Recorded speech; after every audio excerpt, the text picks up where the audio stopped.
Assalamualaikum warahmatullahi wabarakatuh. Kami dari kelompok 4 ingin menjelaskan sejarah dari keraton Kasuruhan. Sebelumnya kami akan memperkenalkan diri dulu. Yang pertama ini Nama saya Muhammad Afatun Rizky Aditya dari absen 22. Nama saya Muhammad Iqbal Pratama dari absen 23. Nama saya Muhammad Kevin dari absen 30. Nama saya Khairullah Arif Mansa dari absen 17. Welcome to the major of discovery and exploring of the Sunan Gunung Cirebon. Well, as a part of the culturing arts, my name is Mefal Habib, and I came from the on the X2, eventually from my own school in the 6th junior high in Cirebon. And I was about to be the honor discoverer, exploring, and the most important things. All discovering was about the traditional arts between the old entire, the historical, modern, from the including until this right now on the part of the era. So let's discover then. Assalamualaikum warahmatullahi wabarakatuh. Sebelumnya perkenalkan, nama saya Fatir Abdansyah. Di sini saya ingin meminta maaf sebelumnya karena tidak dapat hadir dalam pembuatan video tersebut. Sebagai gantinya di sini saya akan menjelaskan tentang lingkungan Keraton Kasuruhan.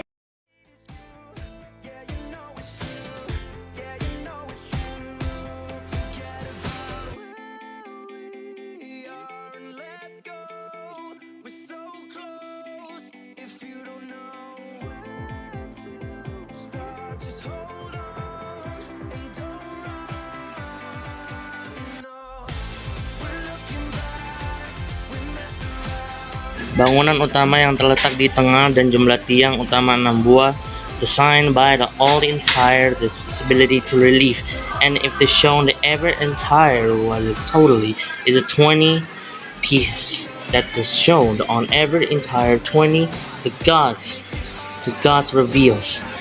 This construction was a place of sultan to provide some all entire soldier training or look somehow would be the on the enforcement providing.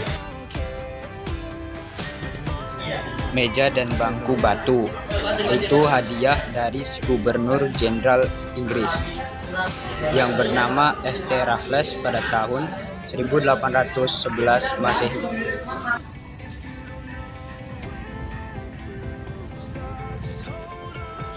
Batu Lingga dan Yoni merupakan batu yang melambangkan Adam dan Hawa, melambangkan kesuburan dan duniawi, dan melambangkan kehidupan turun-temurun.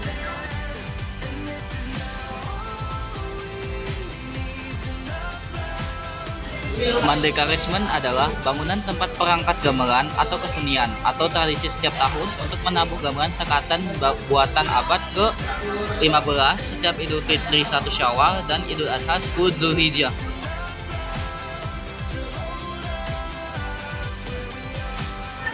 Taman atau lapangan Giyanti. Taman ini dibangun oleh Pangeran Arya Carbon Kararangen pada abad ke-17 di era Gusti Sultan Sepuh I. Lawang Pintu Regol. Bangunan ini berupa pintu gerbang adalah fungsinya menyaring pertama para pendatang yang masuk ke keraton setelah melalui pendopo pengada. Langgar Agung. Langgar ini adalah tempat sholat sultan dan keluarga. Langgar ini dibangun pada abad 16. Secara tradisi juga digunakan untuk sholat Idul Fitri dan Idul Adha. Asakralan setiap upacara panjang jimat tanggal 12 Mulut.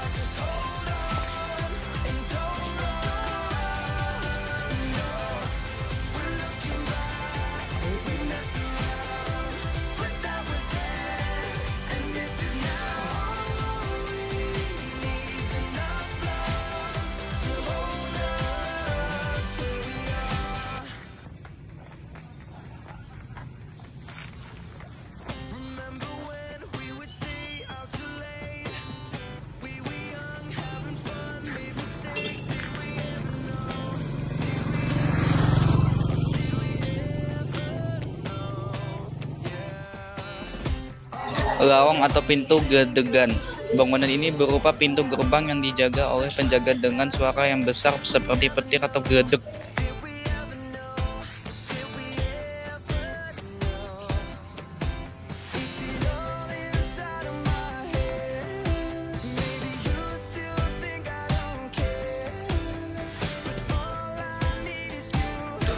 Monumen patung dua ekor macan putih merupakan simbol Kesultanan Cirebon, penerus kerajaan Pajajaran.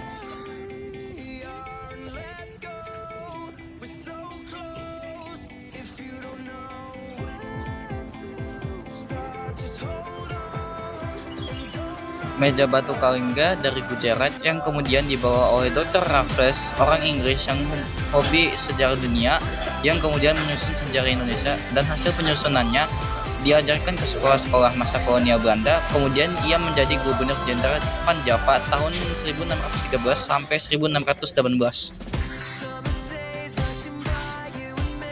Dapur Mulut berfungsi sebagai tempat memasak persiapan peringatan Maulid Nabi Muhammad SAW.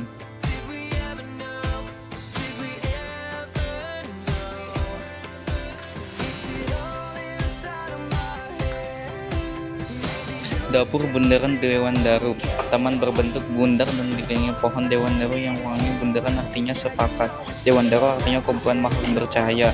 Filosofi taman ini adalah jadilah kumpulan makhluk mulia yang memerangi sesama. Di taman ini ada dua meriam, Ki Samtono dan Ki Samtoni, peninggalan Prabu Kabunangka Pakuan.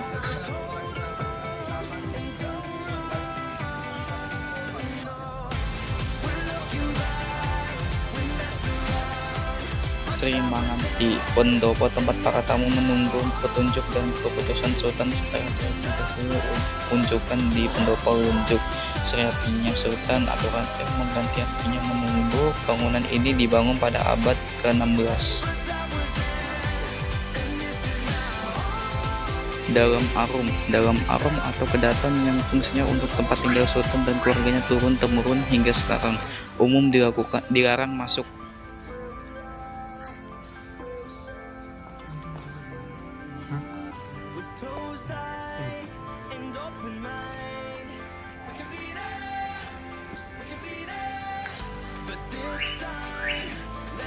Bangsal Keraton. Di dalam bangsal keraton terdiri dari 5 ruangan: 1 Jinan Pangrawit, 2 Gajah Nguling, 3 bangsal Pringgondani, 4 bangsal Prabayaksa, 5 bangsal Agung Panembahan.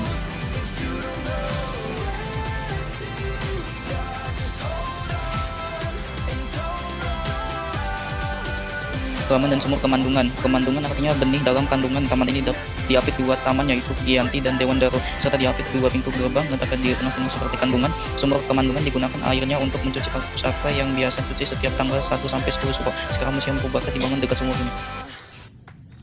Unjuk, pendopo tempat unjukan para tamu sultan dan meminta petunjuk. Pendopo ini adalah tempat para panggangan keraton untuk para tamu yang akan bertamu sultan serta melayani tamu sultan yang meminta petunjuk. Bangunan ini dibangun pada abad ke-16.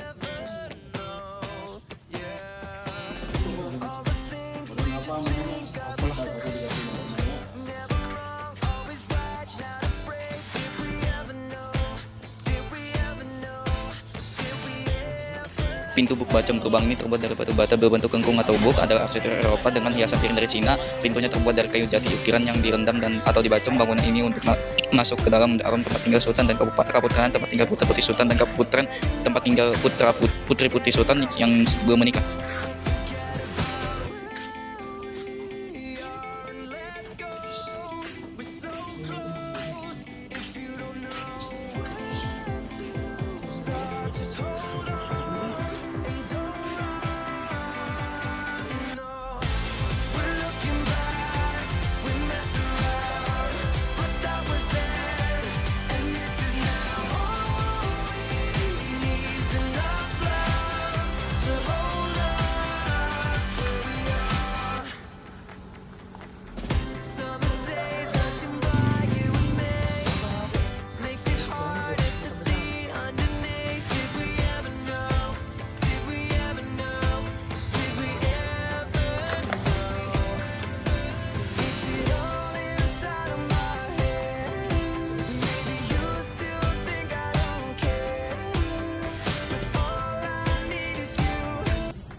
Petilasan Keraton Dalam Agung Pakuwati. Keraton Dalam Agung Pakuwati didirikan pada tahun 1430 oleh Pangeran Cakabuana. Pangeran Cakabuana bersemayam di dalam Agung Pakuwati. Sebutan Pakuwati berasal dari nama Ratu Dewi Pakuwati binti Pangeran Cakabuana yang menikah dengan Sunan Gunung Jati. Ia wafat pada tahun 1549 dalam usia yang sangat tua. Nama dia diabadikan dan dimuliakan oleh asap Sunan Gunung Jati sebagai nama keraton, yaitu Keraton Pakuwati yang sekarang bernama Keraton Kasepuhan.